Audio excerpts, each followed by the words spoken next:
Alright, welcome. This is Vree from Gashki Guild, and I'd like to talk to you about moving around in Cyrodil. Alright, so you've made it to level 10, you've entered your campaign, and you're all rip-run ready to go. You know, you get the way shrines over to the side, which work just like the regular world, and then you have the Transitus Shrines, which are special to Cyrodil and allow you to move around inside of Cyrodil. So, let's click on the Transitus Shrines, shall we, and see what we see. First thing to remember is, of course, we have three factions.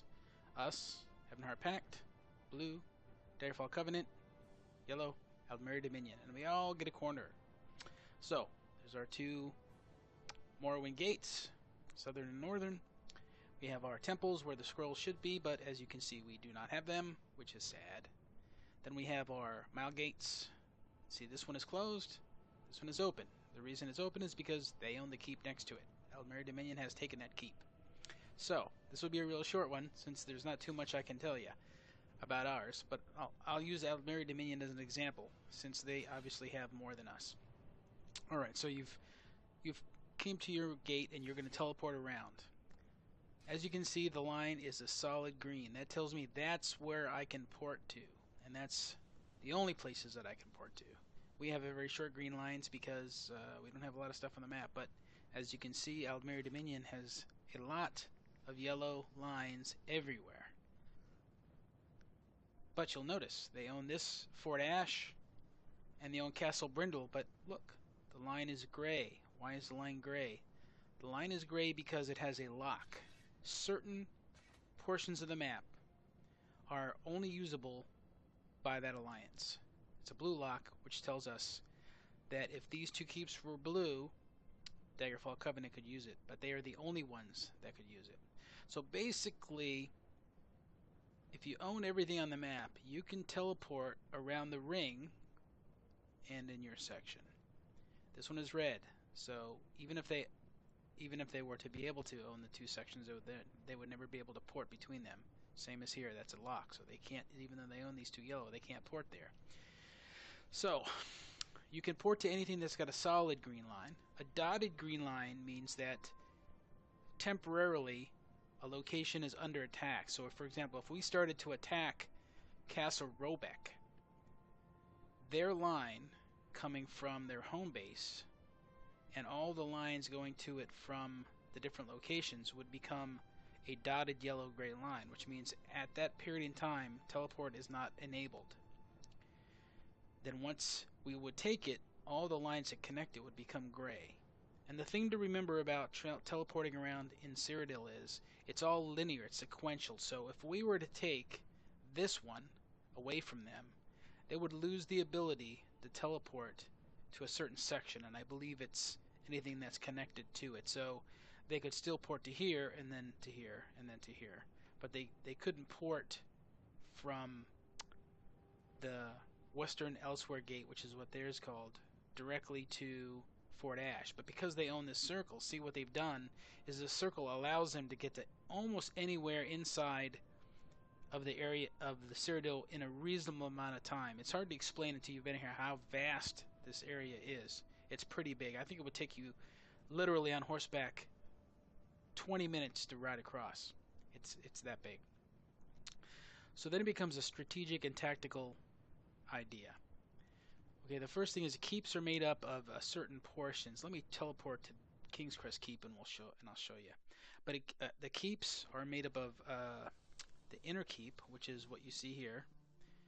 The inner keep has two flags. Both of them have to be owned by you for you to own the keep.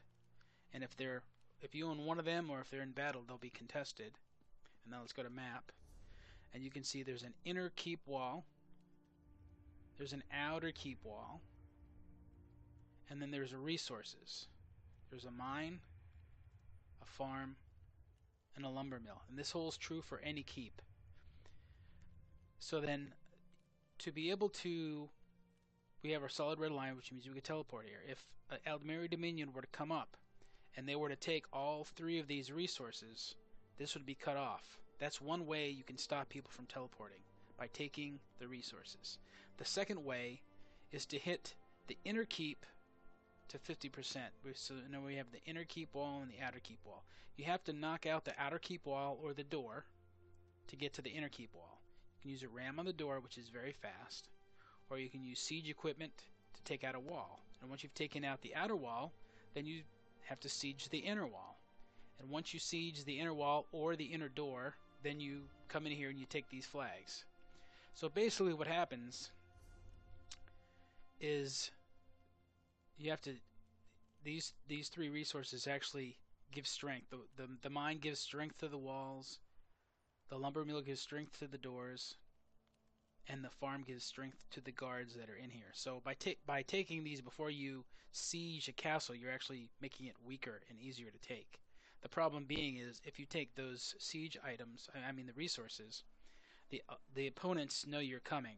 Whereas if you hit the wall, they won't know you're hitting it until it's at 50%.